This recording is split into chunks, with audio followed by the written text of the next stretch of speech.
작가와 함께 떠나는 큐레이션 여행 2월은 강화도를 여행했다. 일산에서 1시간을 달려 강화도 작은 섬 동군도에 도착했다. 이곳은 아름다운 바닷가에 위치한 DRFA 작은 예술극장이 있다.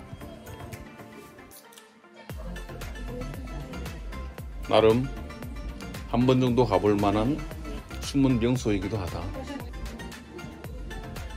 이번 여행의 첫 스케줄은 아주 특별한 예술영화 베르메르 훔치기. 잠시 영화 설명을 들어보실까요? 자, 오늘 보실 영화는요, 베르메르 훔치기인데, 여러분들 이거 실화예요. 지금부터 어쩜 이렇게 인생이 영화보다도 더 이렇게 더 극적일 수 있다는 생각이 막 드실 거예요. 메르 헤른이라는 유명한 덴마크 화가 이야기인데요. 메르 헤른이라는 사람이 탄생 120주년을 맞춰서 제작한 영화라고 합니다. 그래서 더욱더 감동적이고요.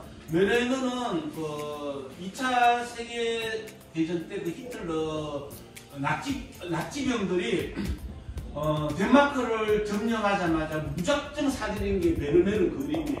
그래서 나중에 후손들한테 이게 수백억의 가치가 있다는 걸 안 거죠. 나치들은 막 사들일 때 그때 메르 헤른이 이대로 가다가는 베르메르의 그림이 진짜 멸종되겠구나.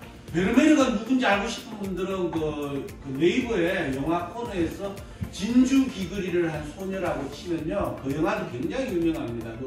베르메르가 자신의 하녀하고 사랑에 빠지죠. 그러면서 그렸던 그림인데 지금은 거의 수천억의 어마어마한 가격의 돈이죠. 그래서 나치들이 집중적으로 그 그림을 노렸어요. 그때 메르 헤른이 이제 자기가 직접 베르메르의 그림을 그렸죠. 그럼 나치는 바보냐? 아니죠. 나치는 또 수십 명의 그림 감정사들을 불러서 이게 진짜냐 아니냐를 다 감별했다고 해요. 그런데 단 한 사람도 못 맞췄다고 해요. 그게 진짜인지 아닌지. 그 정도로 메르 헤른은 위대한 사람인데 오히려 전쟁이 끝나고 그 베르메르의 그림을 팔았다는 누명을 쓰고 옆쪽에 몰려가 총살의 위기까지 당한 오릅니다. 그런데 결국은 극적으로 누명이 벗겨져가 지금은 덴마크에 그 국민적인 영웅이 된 화가죠.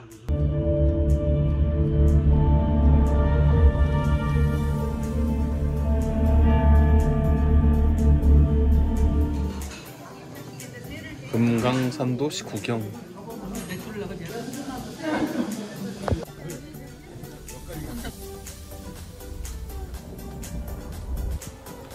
운동하셔야 되겠다. 아이고.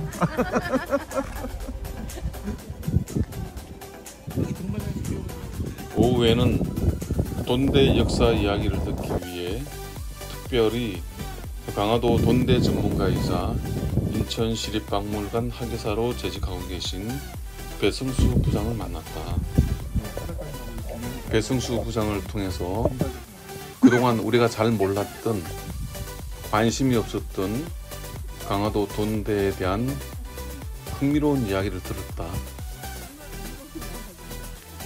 강화도 돈대는 총 54개라고 한다. 그중 이번에 3개 돈대를 탐방했다.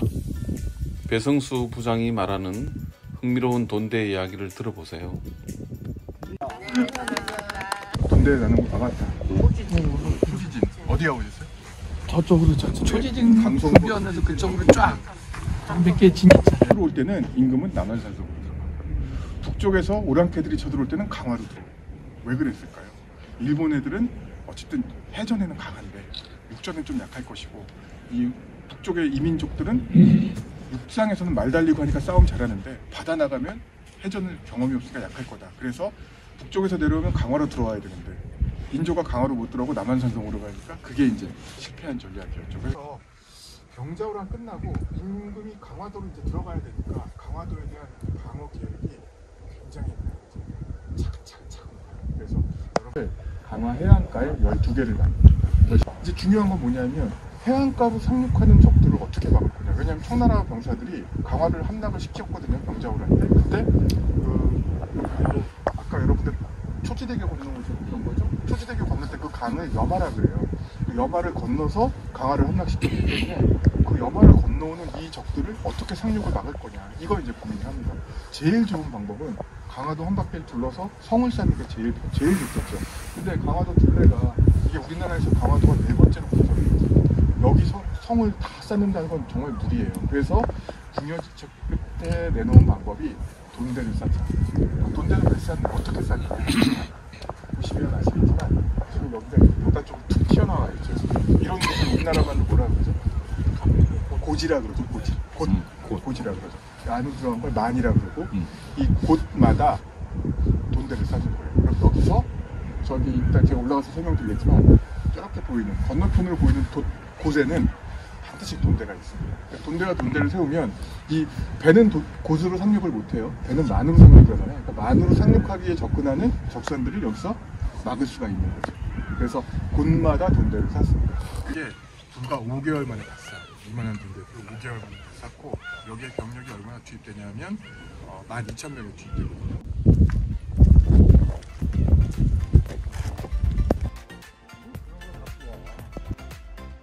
꼭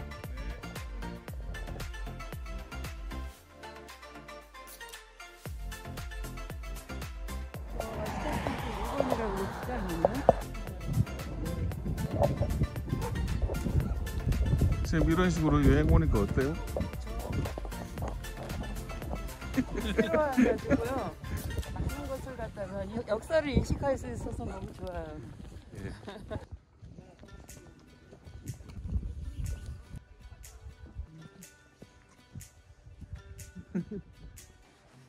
전 밑에 계세요.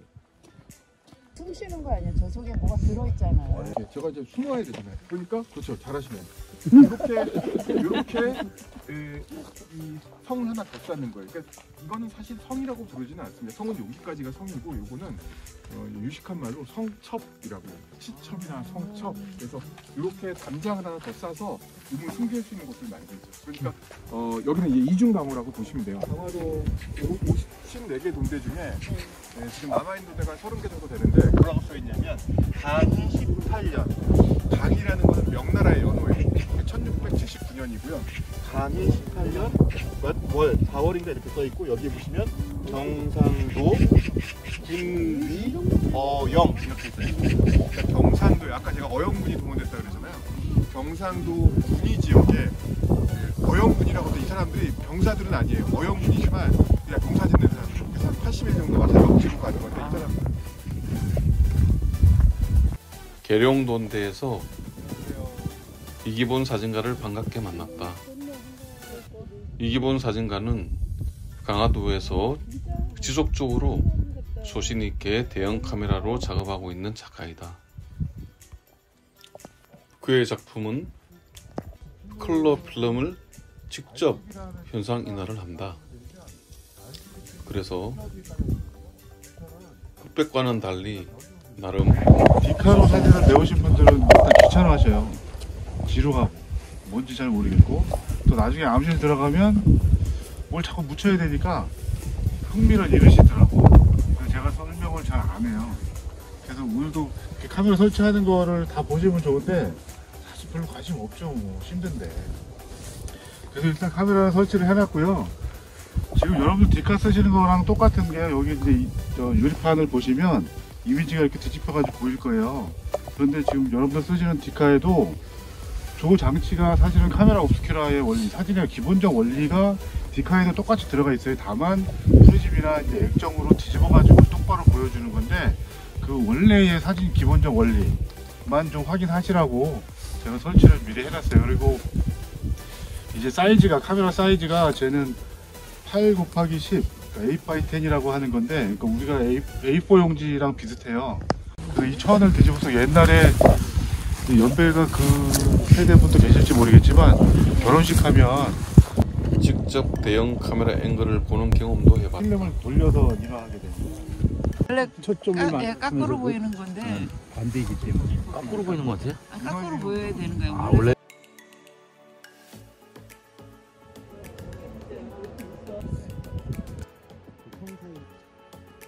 마지막 여행지는 연미정으로 더 알려진 와, 월곶돈대를 방문했다. 이곳은 예. 북한 땅이 저 멀리 보이는 곳이기도 하다. 그럼 이거는 그때 당시 있었던 그 정자 같은 거예요? 동대문에서 오래됐습니다.